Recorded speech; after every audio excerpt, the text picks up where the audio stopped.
Shalom.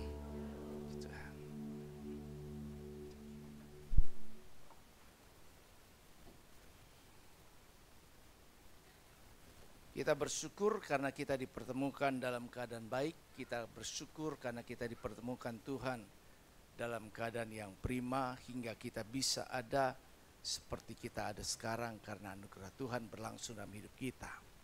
Nah, hari ini saya kembali akan memulai mengingatkan kita untuk berbicara tentang akrab yang menjadi sebuah ciri khas khusus, menjadi nilai-nilai yang kita anut, yang coba usahakan terus kita terapkan di dalam kehidupan kita.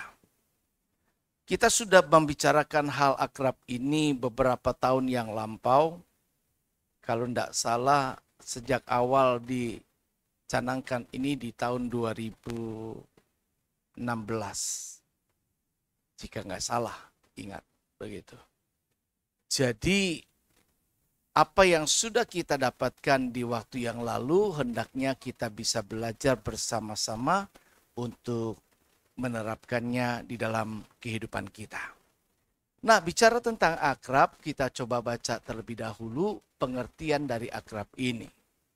Nah, akrab ini adalah ciri khas yang kita coba bangun di tempat ini menjadi nilai-nilai yang diharapkan ada pada setiap jemaat termasuk saya, menjadi pondasi baru dari semua pondasi yang sebelumnya sudah terbangun di dalam setiap pribadi masing-masing.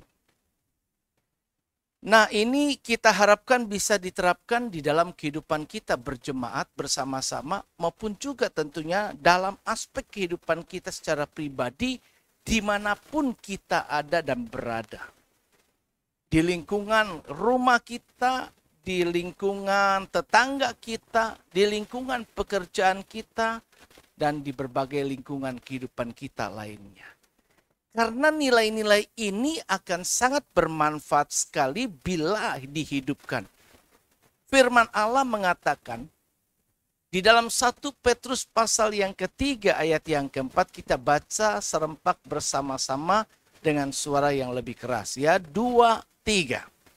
Tetapi perhiasanmu ialah manusia batinia yang tersembunyi dengan perhiasan yang tidak binasa, yang berasal dari roh yang lemah lembut dan tentram, yang sangat berharga di mata Allah. Sekali lagi ulangi, 2, 3.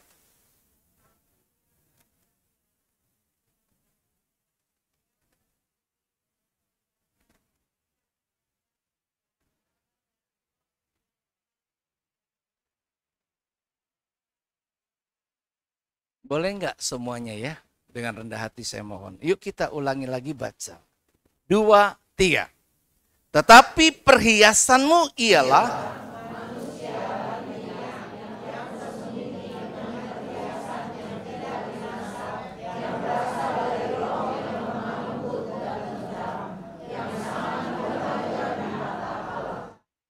kita tidak mendandani kehidupan kita, menghiasi kehidupan kita dengan cuma perhiasan, terutama di perempuan maupun juga laki-laki.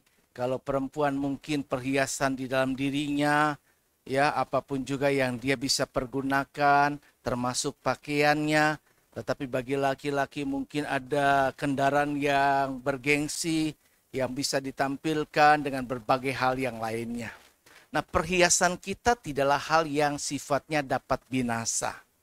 Tetapi perhiasan kita adalah di dalam ini.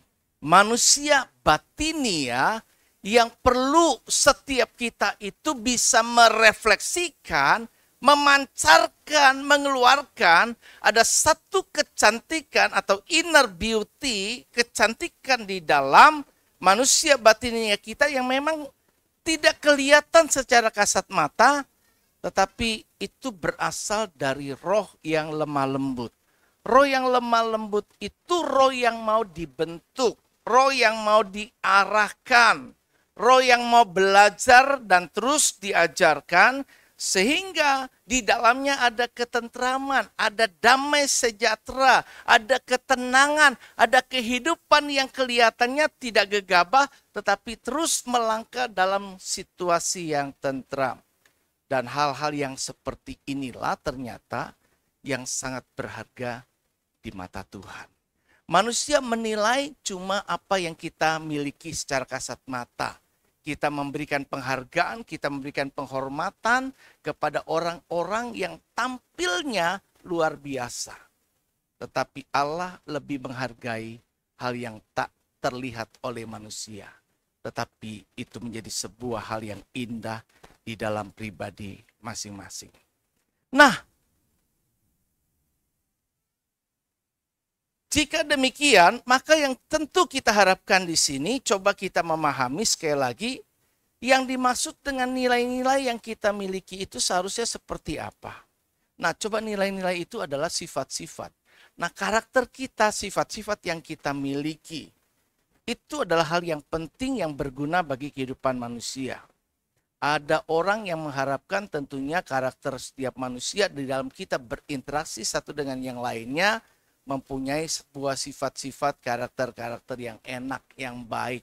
Sehingga waktu kita berinteraksi, hasil interaksi kita juga adalah hal yang menyenangkan. Dia juga merupakan kualitas batinia yang mencerminkan jati diri seseorang. Jika orang itu punya sifatnya selalu cepat marah, selalu darah tinggi, ribut melulu, ya dia adalah orang yang kita kenal, oh dia mah pemarah. Dia mah senewenan begitu ya. Jadi apa yang ada kayak gitu akan kelihatan. Dan kalau kita sudah tahu jati diri orang kayak begitu, nggak semua orang juga menyukainya. Dan itu menjadi patokan kita, batas-batas yang menjaga agar jalan hidup kita tidak menyimpang keluar dari kebenaran. Kita harus memiliki atau menganut nilai-nilai tertentu di dalam diri kita. Nah, ini yang diharapkan kita miliki. Nah, apa sih yang dimaksud dengan akrab? Akrab ini merupakan kependekan dari yang sudah tadi kita nyanyikan, adalah attitude atau sikap hati kita. K-nya adalah kekeluargaan, kemudian R-nya rukun, A-nya antusias, B-nya bergotong royong. Bayangkan, seandainya kita punya attitude sikap hati yang luar biasa baiknya, kita dapat hidup bersama dalam situasi suasana kekeluargaan, dan suasana kekeluargaan itu di dalamnya rukun, akur, enak, nggak ribut, dan di dalamnya penuh antusias karena tercipta atmosfer yang luar biasa dan saling bergotong royong satu sama lainnya. Maka kita bisa lihat kehidupan itu akan sangat hidup benar-benar dan sangat menarik banyak orang. Itulah juga yang sebenarnya kita lihat terjadi di jemaat yang mula-mula. Mereka memiliki attitude yang sangat baik sekali. Mereka hidup dalam kekeluargaan, mereka rukun satu sama lainnya, dan betapa antusiasnya mereka sehingga setiap hari ketemu pun dijadikan juga oke, nggak masalah. Dan mereka saling membantu, bahkan ada orang yang berani menjual harta bendanya demi dapat melengkapi orang lain yang berkekurangan. Nah, nilai-nilai kehidupan inilah yang kita harapkan bisa kita terapkan. Dan kalau orang-orang memiliki nilai ini bukan untuk disombongkan, bukan untuk cuma dipamerkan, tetapi dengan niat maksud yang murni bahwa ketika orang melihat saya, dia melihat Tuhan. Ketika orang melihat Tuhan, maka dia percaya kepada Tuhan. Dan itu demi hormat kemuliaan nama Tuhan. Jika kehidupan yang terjadi dalam jemaat GBI Gunung Sari memiliki ciri-ciri yang seperti ini, hidup di dalamnya, setiap jemaat, namanya jemaat, itu seperti itu menjadi darah dagingnya, menjadi jati dirinya, orang tidak lagi bingung GBI Gunung Sari kayak apa. Mereka pasti akan tahu bahwa GBI Gunung Sari, oh ini loh jemaatnya kayak gini. Gitu. Kalau ada gereja yang dulu kita kenal sangat terkenal dengan pujiannya, bukan? Pujian penyembahannya yang dulu Betani begitu ya. Yang sekarang GBI yang nama Betaninya sudah diturunkan. Kemudian ada yang memisahkan karena ingin mempertahankan namanya. sehingga ada Sinode Betani yang terpisah dari GBI, Gereja Betel Indonesia. Dan salah satu ciri yang sangat menonjol sampai detik sekarang ini yang dihidupinya adalah nilai-nilai dalam pujian. Pondok Daud lah dan sebagainya. Sehingga ketika mereka masuk dalam pujian, luar biasa pujiannya, penyembahannya, hadiratnya yang bisa dirasakan setiap orang yang datang. Nah, begitu juga diharapkan jika nanti ini benar-benar bisa kita ingatkan dan kembali lagi kita terapkan, maka kiranya dirasakan oleh siapapun pendatang yang akan datang maupun kita yang juga tetap ada di dalamnya. Nah, biarlah ini juga menjadi pola hidup pengikut Kristus yang sejati. Nah, kita akan bicara di bagian yang pertama ini adalah bagian attitude, karena tentunya ada banyak yang akan kita bicarakan dari attitude ini. Attitude itu menjadi sangat penting ketika kembali lagi saya berulang kali mengingat bahwa ketika kita direkrut dalam pekerjaan, maka yang terpenting adalah bagaimana sikap hati kita. Orang, karyawan, kita angkat, orang itu kita pekerjakan, sepintar-pintarnya punya keahlian apa jika attitude-nya buruk, maka tentu tidak terpakai. Orang pintar, profesor yang dipekerjakan seorang ahli bisa menemukan sesuatu, jika attitude-nya buruk, maka keahliannya digunakan untuk sebuah kejahatan. Ya, ada bisa menyebarkan virus lah, virus yang mematikan lah, ya.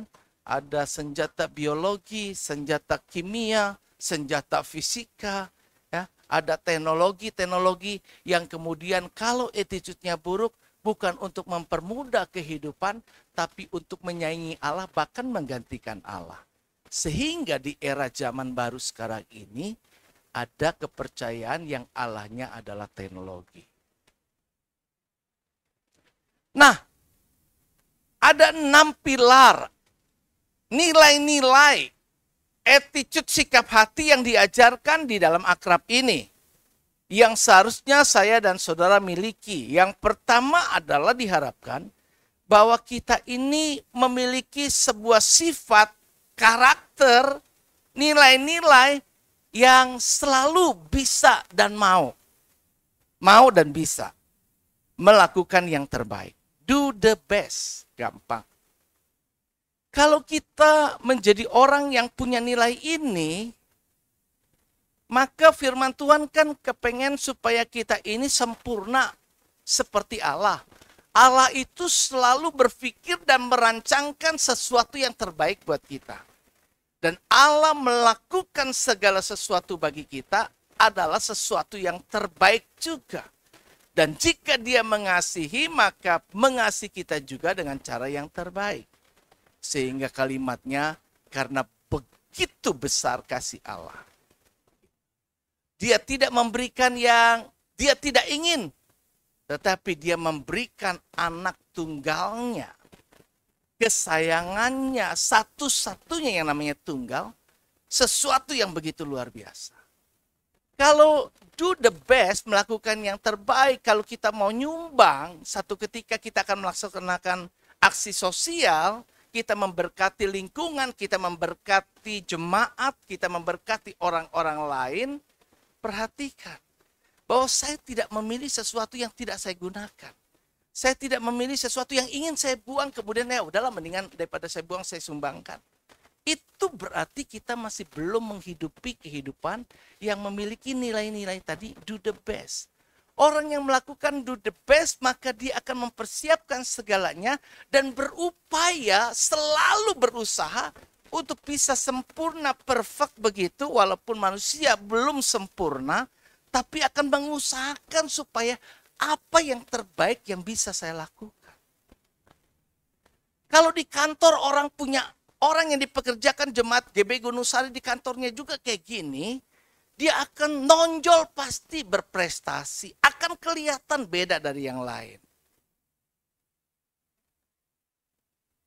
Dalam pekerjaan di rumah juga sama. Dia menjadi anggota keluarga yang akan berupaya ya melakukan bagiannya sebagai anggota keluarga yang terbaik sehingga kehidupan keluarganya itu naik, terangkat, jadi terpuji, terhormat, ternama.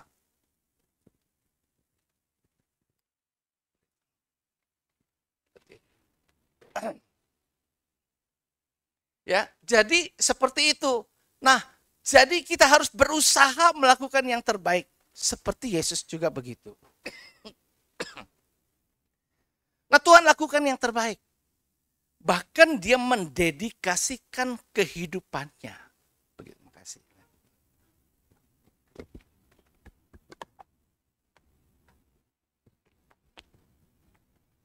Dalam gambar kita lihat dia menyerahkan hidupnya.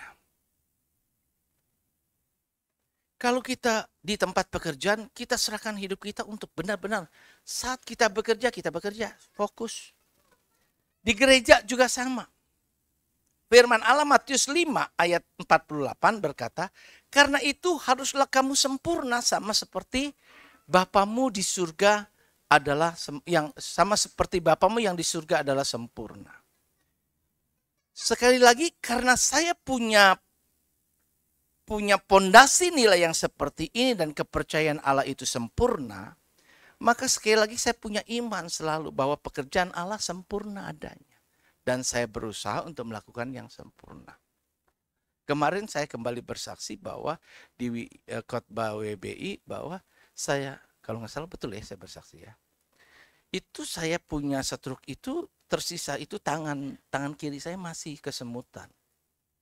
Tetapi kalau boleh dibilang sekali lagi bahwa saya punya keyakinan Allah itu sempurna. Kalau dia sudah sembuhkan saya, masa pekerjaannya nggak sempurna, saya nggak sembuh, nggak total sembuh. Walaupun secara medis disebut ada dua kemungkinan orang yang kena stroke kesemutan itu bisa cacat seumur hidup, kesemutan selamanya, ataupun memang bisa sembuh. Dan saya golongan orang yang nyaris cacat seumur hidup karena nggak sembuh-sembuh. Tapi saya tetap berusaha meyakinkan itu. Saya punya Allah yang sempurna, maka pekerjaannya pasti sempurna. Keyakinan itu, nilai-nilai itu melekat di dalam diri saya. Karena itu saya terus berusaha menjadi sempurna sembuh.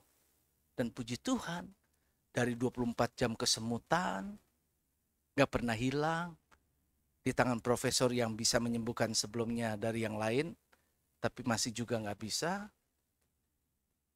Tapi Tuhan yang sempurna itu yang menyembuhkan. Cuma melalui ya upaya saya, berobat ke Sinse dan lain sebagainya. Saya katakan, ini satu yang tersisa dari cacat fisik yang saya alami setelah pasca stroke. Saya mau bisa hilang. Oh, penderitaan, harganya mahal. Pertama kali seminggu pertama saya ditusuk jarum, satu tangan saya itu biru bonyok. Bonyok, jarum panjang segini. Itu ditusuk. Sakit. Aduh, saya itu paling perasa. Kalau kita ditancepin seluruh tubuh dengan jarum, terus harus bersender, pertama saya khawatir. Waduh, masa gue nancep nih jarumnya begini kan? Gitu tiduran. Tapi itu jarum baik begitu kan. Kita tiduran dia tidur juga gitu. Coba kalau dia nancep juga begitu. Woi. Ya puji Tuhan. Dan benar, sembuh bisa sembuh. Nah, kalau Allah yang sempurna itu seperti itu dan dia mau kita juga sempurna. Kita belum sempurna tapi menuju ke sempurna. Ya. Nah, janganlah kamu menjadi serupa dengan dunia ini tapi berubahlah oleh pembaruan budimu sehingga kamu dapat membedakan mana kehendak Allah, apa yang baik, yang berkenan kepada Allah dan yang sempurna. Jadi memang Allah kepengen sempurna. Pengen hidup kita itu menjadi lebih luar biasa. Karena itu dia terus menuntun hidup kita mencapai kesempurnaan. Dan saya berharap bahwa kita juga ingin punya kemauan yang kuat untuk bisa menjadi sempurna. Akhirnya saudara-saudaraku usahakanlah dirimu supaya sempurna. Nah, ini bukan seolah-olah bahwa katanya saya sudah memperoleh ini, sudah menjadi sempurna. Melainkan kita punya kemauan untuk kejar itu. Berusaha kalau aku dapat juga menangkapnya karena aku pun telah ditangkap oleh Kristus. Dan dengan cara kita punya mental, apa yang saya kerjakan buat Allah yang sempurna dan bukan buat manusia. Jadi kalau saudara beribadah kepada Tuhan. Saudara melayani untuk Tuhan. Dan karena saudara melayani untuk Tuhan, levelnya Tuhan itu luar biasa. Coba bayangkan seandainya nih dikatakan, minggu depan di akhir bulan bukan minggu depan, di akhir bulan ya, kemudian akan ada menteri yang datang. Saudara, tentu saya pasti kumpulkan majelis dulu, kita bikin rencana bagaimana planningnya, dan kemudian kita bicarakan bagaimana jemaat ini menyambutnya. Bagaimana kita persiapkan nanti kalau begini dan sebagainya. Kita berupaya untuk bisa yang terbaik. Kalau mungkin ada yang kurang bagus, kita perbaiki dulu. Kenapa? Kita pengen nyambut sesuatu yang kita anggap terhormat. Itu baru tingkat yang seperti itu. Tapi kalau seandainya kita bilang, ada Tuhan yang mau datang di sini, di atas segalanya. Saudara datang beribadah, tapi di dalamnya sudah ada Tuhan yang mau datang. Apakah kita sudah juga melakukan hal yang sama? Apakah kemudian kita berupaya tampil dengan baik? Sekarang puji Tuhan gak ada yang datang ibadah dengan pakai sendal. Zaman dulu awal pertama kita masih pakai sendal. Kan kita diajar terus menerus meningkat dari waktu ke waktu agar kemudian semua berpakaian dengan baik. Begitu. Nah, jadi kita coba upayakan tampilkan sesuatu yang terbaik. Kalau saudara melayani, kadang-kadang yang sekarang ini pelayanan cuma di umum doang, saudara persiapkan dengan baik. Tapi kalau saudara memang sudah terbiasa nih, karakternya sudah terbentuk nih, sifatnya sudah orang yang selalu berupaya melakukan yang terbaik. Saudara ditugaskan cuma doa persekutuan di pagi yang Sabtu itu pun, saudara pasti sudah persiapkan dengan baik. Kalaupun ada cuma di Kasela pun saudara akan persiapkan dengan baik. Apapun dalam aspek yang kita kerjakan, kita akan kerjakan yang terbaik. Kalaupun ada kita datang ikut rapat, kita pun persiapkan dengan yang terbaik. Kalau di kantor kami sudah terbiasa dan saya sudah terbentuk itu. Setiap Senin pagi jam 8 dan tidak boleh telat karena telat bayar 50.000. Itu saya harus siap. Kemudian setiap kali rapat itu kita presentasi apa yang akan kita kerjakan selama minggu ini. Tren bisnisnya kayak apa dan lain sebagainya. Perencanaan ke depan bagaimana. Bagaimana secara skop luasnya saya akan mencapai di akhir ujungnya nanti akan tercapai target saya. Saya siapkan semuanya. Jauh-jauh sebelumnya kita siapkan. Kita minta tolong kamu bantu saya siapkan statistik ini. Kamu turunkan ini, data ini dan sebagainya. Tapi sekarang orang apakah itu terjadi menjadi sebuah hal yang karakter kita hidup? Ini yang pertama, ini penting dulu nih. Kalau udah terbentuk, ini jemaat, itu gampang. Udah gampang deh. Semuanya berkualitas luar biasa. Tapi saya melihat bahwa kita masih pada hal-hal tertentu yang kita anggap itu penting, kita siapkan dengan begitu luar biasa. Tapi nggak semua kita anggap penting, bahkan kita meremehkan, merendahkannya. Dan itu belum namanya nilai. Belum terbentuk menjadi budaya. Belum terbentuk menjadi karakter. Tapi kalau orang yang sudah benar-benar terbentuk di dalamnya selalu melakukan yang terbaik. Apapun dalam segala aspek, dia pasti kerjakan yang terbaik. Dan orang ini biasanya bisa dipercaya. Kalau saya tugaskan dia, pasti dia akan kerjakan yang terbaik. Saya udah gak pusing. Sampai level inilah yang diharapkan. Jika saudara sampai dipercaya sama manusia dan terbiasa hidup seperti itu, percayalah Tuhan akan percaya kepada saudara juga. Dan kalau Tuhan percayakan sesuatu sama kita, dia titipkan, dia limpahkan banyak hal. Dia berkati kita agar kita lebih mampu lagi. Orang yang bisa dipercaya satu kerjain tugas dengan baik, sempurna hasilnya. Memuaskan sesuai dengan target, sesuai dengan harapan. Berikutnya dia akan dipercaya lagi. Dipercaya lagi, lebih besar lagi. Seorang yang dulu pernah bekerja sama jadi anak buah saya, dia selalu datang, Pak Paulus, saya sudah selesai tugas saya. Apa yang bisa saya kerjain lagi? Mental orang lain, pekerja lain. Udah selesai dia main game, udah selesai dia main handphone, udah selesai dia main yang lain. Tapi dia datang, Pak minta kerjaan, apa yang bisa saya bantu lagi?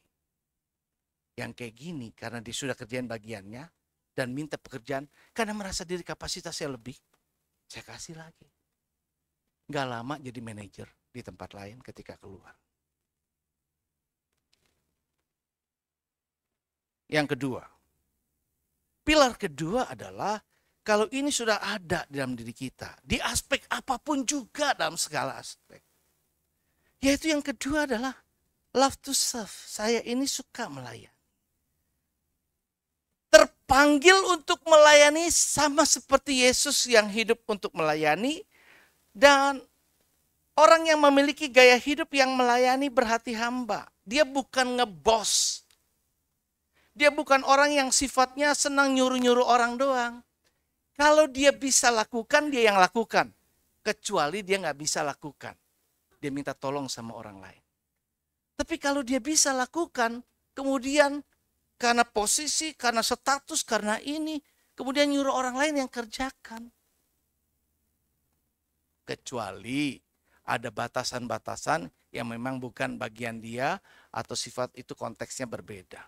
Tetapi kalau itu adalah hal yang bisa dia kerjakan. Kalau suka melayani, walau ini bukan bagian saya lihat ini perlu loh dibantu orang lain. Dia suka tuh. Dia akan, aku juga suka lah bantuin. Karena memang sifatnya suka melayani. Dan apa yang bisa saya lakukan adalah sesuatu yang saya sesuai dengan karunia. Dikembangkan aja. Saudara bisanya apa sih? Pasti bisa. Ada. Siapapun juga pasti ada. Karena Tuhan sesuai firman-Nya, minimal setiap orang ada satu dititipkan. Satu.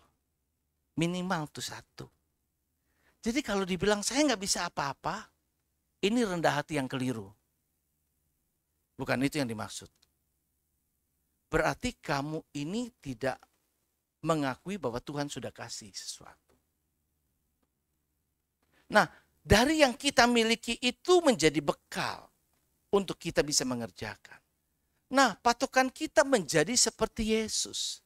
Kalau Yesus punya attitude, aku datang. Aku lahir ke dunia, aku tahu tujuanku apa. Aku lahir nggak jadi anak percuma. Kalau sekarang saudara anak muda dari anak kecil sekolah minggu ditanamkan, kamu lahir itu bukan karena kebetulan. Kamu lahir itu bukan karena tidak diinginkan. Dan akhirnya jadi juga. Kamu lahir itu sekalipun untuk orang tua yang tidak menginginkan anaknya akhirnya dapat juga dan terjadi beranak. Tapi Tuhan menginginkannya saudara lahir.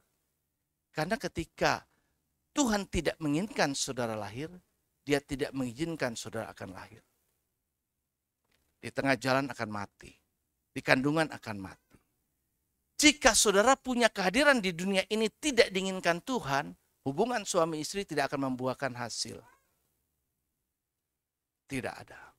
Tidak ada perkara kebetulan di dunia ini. Semua kata firman, sehelai rambut, satu helai rambut pun jatuh Tuhan tahu. Dia tahu bahwa aku datang bukan untuk dilayani, melainkan melayani, mendedikasikan hidup. Dan kalau kita sadar setiap kita ini, aku sama kamu, aku kawin sama kamu, bukan untuk kamu jadi perintah aku. Kita sama-sama, kan contoh gitu. Aku minta kamu bekerja buat aku, maka aku berharap kamu kerja buat aku.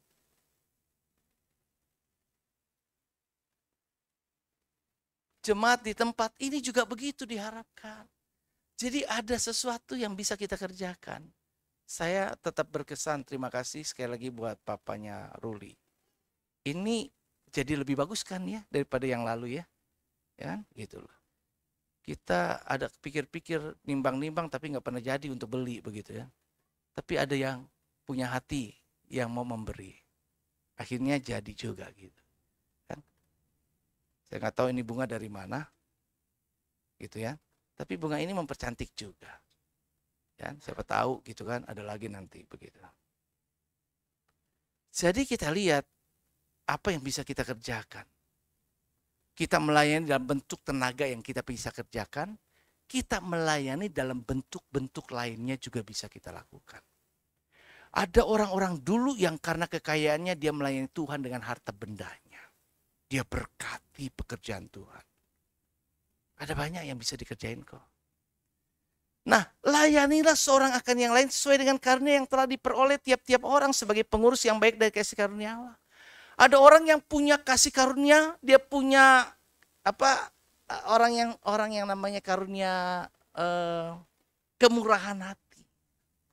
Oh, orang yang punya karunia kemurahan hati, selalu kepengen bermurah hati banyak. Terhadap orang mudah berbelas kasihan, mudah berbagi. Tapi orang yang gak dapat kasih karunia untuk seperti itu, memang berat untuk memberi. Tapi buat orang yang dapat karunia, aku cuma bisa melayani, aku gak bisa buat apa-apa. Tapi aku bisa support kamu dan sebagainya.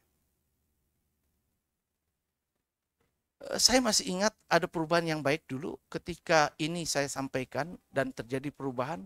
Beberapa orang jemaat di sini udah mulai bantu tuh beresin bangku setelah ibadah. Itu terpuji tuh, luar biasa. Pekerjaannya gampang. Kalau ada kotor-kotor, saya nggak tunggu orang yang ngebersihin, petugas bersih, tolong nih tukang bagi bersih. Kalau perlu saya yang pelin, saya ini. Kalau saya suka ngepel memang di rumah. Gitu. Jadi nggak masalah kok kita melayani.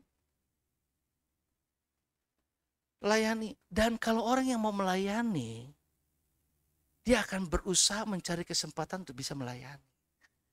Perhatikan, nanti kita akan bicara lebih detail semuanya ini satu persatu, tapi kita akan coba overview doang, melihat secara pintas begitu tentang hal yang seperti ini.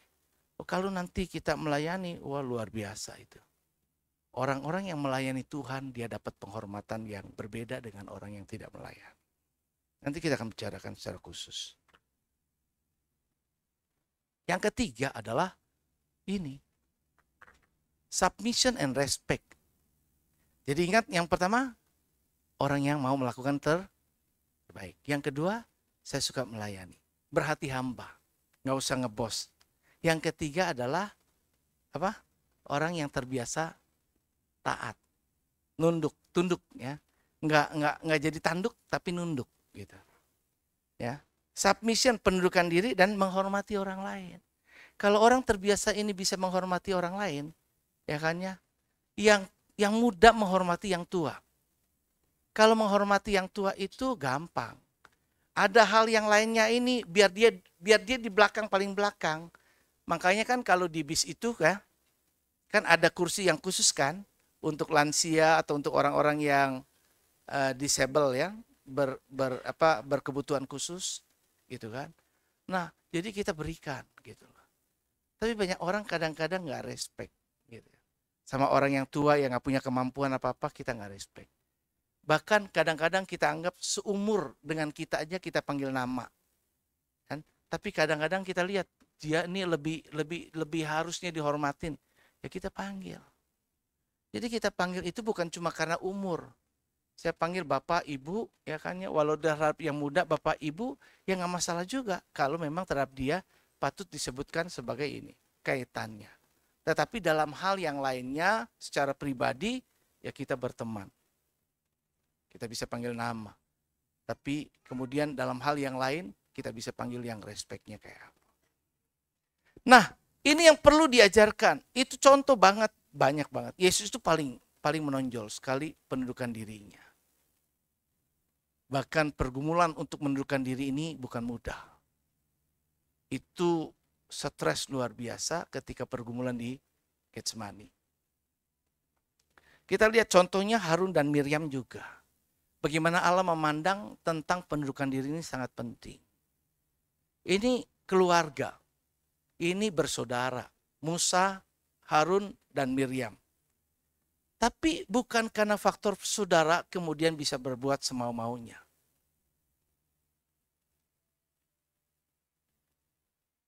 Kita harus hormati.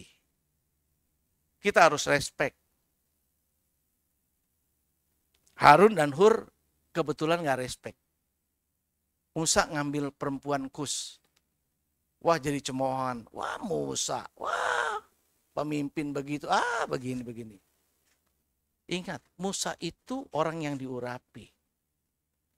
Tuhan panggil kumpulkan. Sini. Kalau ada seorang nabi di antara kamu. Aku bicara sama nabi itu. Bisa lewat mimpi, bisa lewat penglihatan. Artinya tidak langsung. Tapi kamu tahu enggak? Yang satu ini beda. Yang satu ini khusus. Aku bicara berhadapan muka dengan dia. Kalau aku seperti itu, kamu tidak menghormati. Daud belajar sebagai orang yang tersakiti, mau dibunuh, tapi Daud bisa menempatkan diri. Ini orang yang diurapi. Ada Tuhan, God behind him. Ada Tuhan di balik dia. Yang mungkin pribadi aku tidak lagi respect sama kamu. Tapi aku respect tetap sama Allah yang ada padanya. Jadi ini harus hidup dalam karakter kita. Dan kalau ini hidup pun anak sama orang tua respect. Betul kan? Gitu loh. Istri sama suami respect. Ya, jemaat sama gembala respect. Karyawan dengan pimpinan respect. Menghormati. Tunduk taat. Dalam berorganisasi saya selalu ingat dan praktekkan itu. Enggak semua kita sepakat dengan pimpinan ketika saya berorganisasi. Di kantor sama saya juga gitu. Enggak semua pendapat bos saya setuju. Dan saya bisa orang satu-satunya yang berani untuk berargumentasi dengan pimpinan. Tapi walau saya tetap respect. Tetap hormat. Nah, respect, hormat itu bukan berarti kita jadi orang yang jadi bodoh tanda petik. Apa aja yang dia ngomong terus udah kita nggak ini. Boleh berpendapat, tapi tetap koridornya respect, hormat. Kalau kita ada kesependapatan boleh kita sampaikan. Bukan berarti tunduk nggak punya ide kita mati, nggak gitu. Jadi kita tetap sampaikan apa yang menjadi pendapat kita, apa yang memang menurut kita seperti ini, tetapi pada akhirnya kita tahu, kita hormat, dia punya kewenangan, dia punya posisi, dia punya hak. Kita hormati hak itu. Dan akhirnya kita tunduk. Dan harusnya kita ikut juga kayak gitu. Tunduk kepada Allah, bukan kepada manusia. Karena Allah yang menetapkan. Yang keempat adalah, yang ketiga. Tadi, taatilah, ini dasar firman-Nya. Taatilah pemimpin-pemimpinmu dan tunduklah kepada mereka sebab mereka berjaga-jaga atas jiwamu sebagai orang-orang yang harus bertanggung jawab. Pemimpin itu bertanggung jawab atas jiwa-jiwa. Gembala saya ini diminta tanggung jawab terhadap semua jiwa yang ada di sini. Jadi saudara ada dalam tanggung jawab moral atau tanggung jawab saya pribadi kepada Tuhan sebagai gembala. Kalau kita tunduk, kita mau ikut itu, jalan itu, dia akan lakukan dengan gembira, senang hati. Saya orang yang paling enak. Saya akan berani bayar harga, saya akan lebih giat jika saya termotivasi. Jika saya tahu saya adalah orang yang dibutuhkan, jika saya tahu saya adalah orang yang memang juga dihargai. Tapi ketika saya merasa orang gak butuh saya, ya sudah.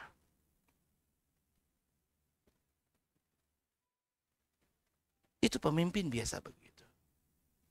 Di keluarga juga sama. Ya, di kantor juga sama. Di mana aja kita lakukan. Ya. Hendaklah kamu saling mengasihi dan sebagai saudara dan saling mendahului dalam memberi hormat. Jadi contoh aja. Kan? Yang jadi contoh. Hormatilah semua orang. Itu perintah Tuhan. Yang keempat adalah, itu jalan ya. Ini kalau mau dapat berkat ini kuncinya juga. Tapi nanti itu kita bicarakan lebih jauh.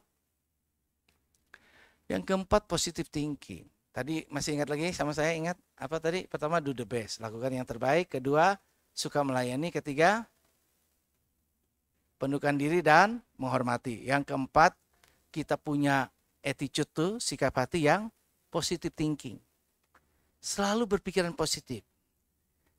Orang yang berpikiran positif bukan berarti ceroboh, tidak hati-hati. Tetap harus hati-hati. Hati-hati dengan pikiran negatif berbeda loh.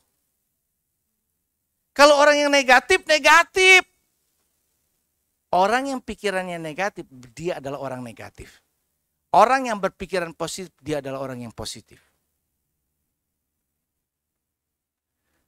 Orang yang berpikiran positif dalam setiap peristiwa, sekali lagi, di dalam udara ini ada faktor ion plus dan ion negatif. Dalam hidup kita ini ada yang positif, ada yang negatif. Dalam setiap peristiwa apapun juga ada sisi baik, ada sisi buruk. Jadi hidup kita ini selalu pasti ada sisi baik dan sisi buruk. Orang yang terbiasa berpikiran positif maka naturnya seperti lalat. Kalau lalat itu remote-nya dia udah tahu. Dia akan mencari yang berbau. Semut juga tahu, dia tahu tuh. Saya pernah sepintas kepikiran tapi saya belum lakukan. Barangkali pengen perhatikan semut tuh ya. Gimana sih kalau saya taruh nasi 1 butir atau makanan di meja? Gimana caranya tuh semut bisa tahu tuh ada makanan di situ sampai dia datang. Tapi beneran itu semut bisa datang aja ketika kita ada taruh apa. Saya lupa beresin, saya masak nugget yang cukup banyak. Saya tinggal sampai malam, begitu saya lihat, nugget saya udah disemutan semua. Akhirnya buang. Terus semut di meja yang bersih sebelumnya, nggak ada semut, tapi datang semut. Di mana ada gula, di mana di situ ada semut gitu ya. Dia tahu aja gitu. Nah jadi begitu juga kita latih nih remote control kita di sini nih, kita punya mindset di sini, pola pikir kita yang positifnya, sisi positifnya aja. Di dalam dia lakukan kayak gini-gini, ada yang nggak suka kita dari yang dia lakukan. Tapi perhatikan, maksudnya apa ya? Maksudnya apa ketika kita tanya maksudnya apa? Bukan maksud yang negatifnya yang kita pikir. Tapi kira-kira mungkin dia maksudkan ini nih. Cuma dia kurangnya di sini nih. Dia salahnya di sini nih. Mungkin dia karena melakukan kayak gini sama saya karena dia belum kenal saya. Dia belum tahu ini. Dia berpikir mungkin ya kan begini. Jadi saya coba berusaha di antara semua yang negatif, saya mungkin tetap akan mencari sisi positifnya.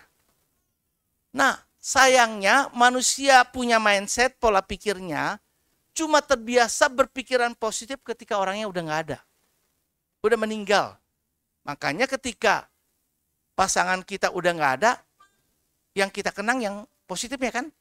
Begitu yang ada, kita kan kritik terus kan, ribut terus, begitu kan. Begitu juga sama anak, sama orang tua. Wah kayak gini-gini. Tapi udah nggak ada, kita cari ya kan. Percuma. Ya. Jadi carilah sisi-sisi yang positifnya. Karena itu akan lebih produktif dan membangkitkan iman. Nah ini ada satu pemikiran yang sangat powerful sekali, punya kuasa. Kalau kita punya pikiran saya pasti bisa, ya nggak mungkin pun jadi bisa. Tapi yang mungkin saja saudara bilang nggak bisa, dia akan tetap tidak bisa. Tapi orang yang punya keyakinan, pola pikir, tidak ada yang tidak bisa, semua bisa. Nothing is impossible. Tidak ada yang tidak mungkin. Karena itu berlakulah firman Allah. Kalau bagi Allah, tidak ada yang mustahil, itu udah biasa. Tapi bagi yang percaya, tidak ada yang mustahil, itu kata Yesus. Dari mana kita percaya? Mindset pikiran dulu. Yosua Kaleb melihat objek yang sama dibanding dengan 10 pengintai lain. Tapi Yosua Kaleb melihat sisi yang positifnya. Waduh, raksasa, aduh gak mungkin. Tapi dia lihat, ini tempat bagus loh. Ini indah loh. Kalau kita bisa masuk, kita bisa miliki. Wah, hidup kita baik loh. Tapi orang lihat, iya memang bagus sih. Tapi ini jebakan nih. Tuhan mau bunuh kita nih. Dia kasih mangsa nih yang bagus-bagus. Begitu nyampe nanti kita mau gini, mati kita. Lawan kita raksasa, gak mungkin kita bisa. Gak mungkin. Gak mungkin duluan. Yang kita pikir gak mungkin, jadilah gak mungkin. Kalau kita mungkin, ya bisa jadi mungkin. Maka Yosua bilang, jika Tuhan berkenan. Kuncinya nih, bukan kuat dan gagah, tapi kuncinya jika Tuhan berkenan. Dia akan bawa kita masuk. Murid-murid Yesus negatif. Murid aja tuh yang tiap kali bersama Yesus kadang masih suka negatif ya kan. Lihat tuh. Tuhan bicara ragi-ragi. Dia nyinggung kita. Kebetulan kita lupa bawa roti. Nah, kadang-kadang orang suka masih negatif. Pikirannya begini, prasangkanya buruk. Diubah jadi prasangka baik. Yesus diurapi seorang perempuan sama. Murid-murid juga karena belum terbiasa positive thinking, selalu sisi yang negatif yang dia lihat. Ini pemborosan. Tapi Tuhan melihat sisi yang positif. Tidak usah dipersoalkan. Dia udah lakukan yang bisa dia lakukan. Oh, maksudnya ini menjadi lambang untuk nanti aku, penguburanku. Yesus selalu ajar kita sisi yang itu. Yang kelima adalah rendah hati. Nah, rendah hati, kita harus rendah hati. Kisah Rasul 20 ayat 19 bagian A. Dengan segala rendah hati aku melayani Tuhan. Kalau orang yang rendah hati itu, dia tahu menempatkan diri. Dia tahu menempatkan diri. Tapi orang yang tidak rendah hati, dia tidak tahu menempatkan diri. Dia akan menempatkan diri seperti yang dia mau. Tapi orang yang rendah hati selalu berpikir, siapakah aku ini? Dan orang yang rendah hati akan memilih tempat yang paling rendah agar tidak bisa direndahkan. Tapi orang yang tidak rendah hati, dia masih berusaha mencari posisi, tempat di atas. Dan orang yang masih punya peluang posisi di atas, masih mungkin direndahkan. Tapi kalau orang yang sudah gak usah direndahkan dulu, gue udah ambil posisi yang paling rendah, lu udah gak bisa rendahkan gue lagi. Itu orang yang rendah hati. Yesus kosongkan diri. Saudara mungkin punya sesuatu, tapi kuras diri kosongkan. Kalau saya sampaikan firman, kosongkan diri. Kita punya konsep begini, kosongkan diri. Dia tidak menganggap kesetaraan dengan Allah sebagai milik yang harus dipertahankan. Yang terakhir adalah ini. Ini sangat ujungnya powerful ya. Oke. History maker. Pembuat sejarah. Ini kalau kita bisa sampai kayak gini nih, semua orang nih punya mental kayak gini. Di rumah tangga juga sama. Ya, di pekerjaan juga sama. Saudara cepat naik tuh. Pasti naik. Yakin saya 100%. Tanpa keraguan. Kalau udah sampai punya yang satu ini aja. Tapi yang ini akan perlu dimiliki tadi dulu. Anda melakukan yang terbaik. Orang yang terbaik gak sombong tapi mau rendah hati. Ya, suka melayani. Tahu diri, penempatan dirinya, respect, selalu positif. Nah, udah. Allah itu pencipta. Kita diciptakan memiliki DNA-nya Allah. DNA-nya Allah adalah pencipta, kreator, pencipta. Bukan follower, bukan pengikut. Jadi jangan justru ngikut-ngikutan. Yang ini begini, kita juga harus gini. Mental kita cuma mental follower. Tapi mental yang inisiator. Mental yang bisa menerobos sesuatu. Yang bisa menciptakan sesuatu. Saudara akan jadi orang yang ini eksis di situasi yang dibutuhkan. Bukan exit, cari pintu keluar. Saudara tidak mencari kenyamanan. Ini gak berlaku untuk orang yang suka nyaman. Kalau orang yang suka cuma kenyamanan, dia tidak akan pernah bisa jadi history maker. Tapi orang yang justru tampil ada di tengah-tengah di situasi yang dimana orang banyak membutuhkannya. Paulus punya mental kayak gitu, Rasul Paulus. Dia bilang orang-orang, di Kelapa Gading berapa banyak? Mungkin ada 1000-an gereja. Banyak orang berlomba cari buka. Berdekatan orang buka, sekarang udah buka. Udah kayak Indomaret. Ya kan? Di sebelah juga kita buka. Begitu. Tujuannya apa? Bukan penjangkauan jiwa.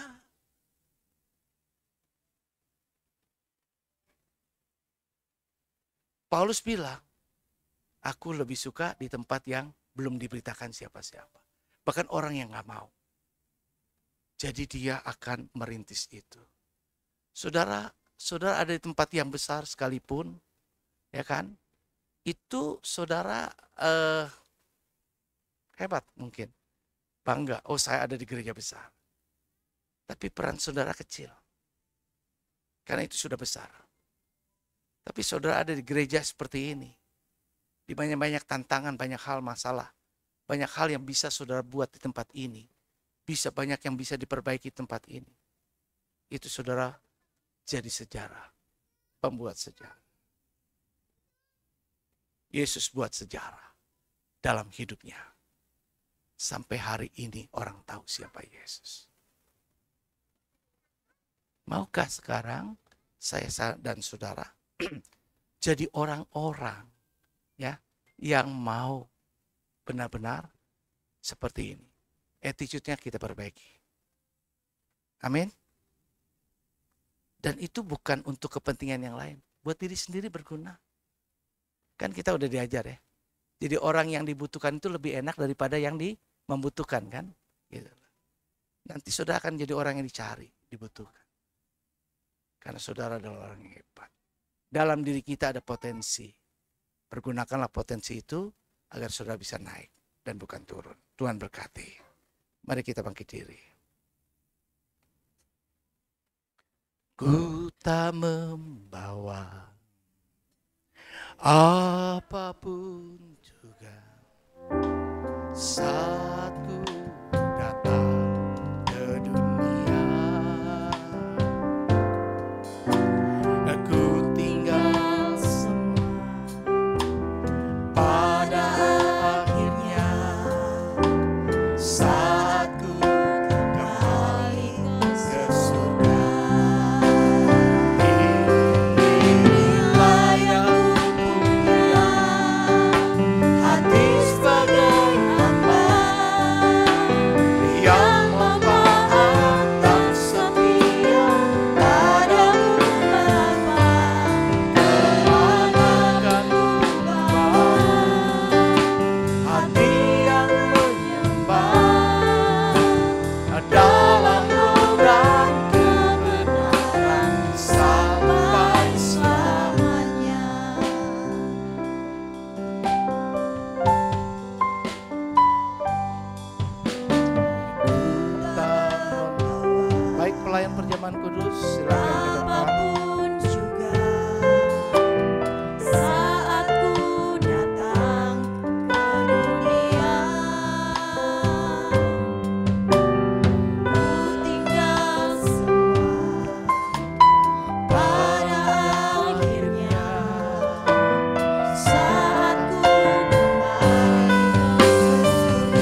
Ya Bapa,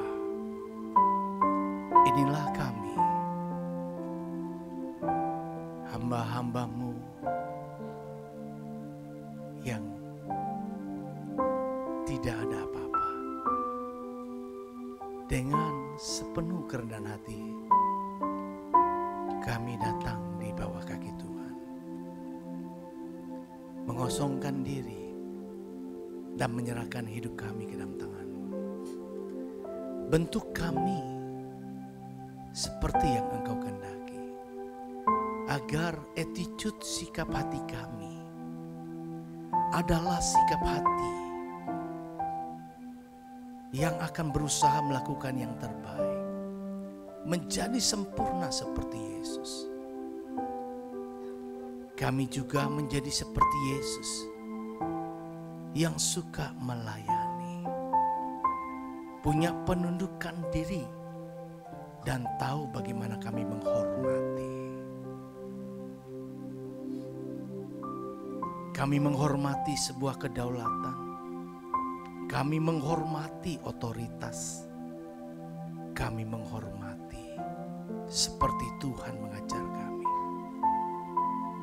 Tuhan, kuasai pikiran kami, agar kami terbiasa untuk mencari yang positif, sesuatu yang baik, maksud-maksud baik dari suatu hal,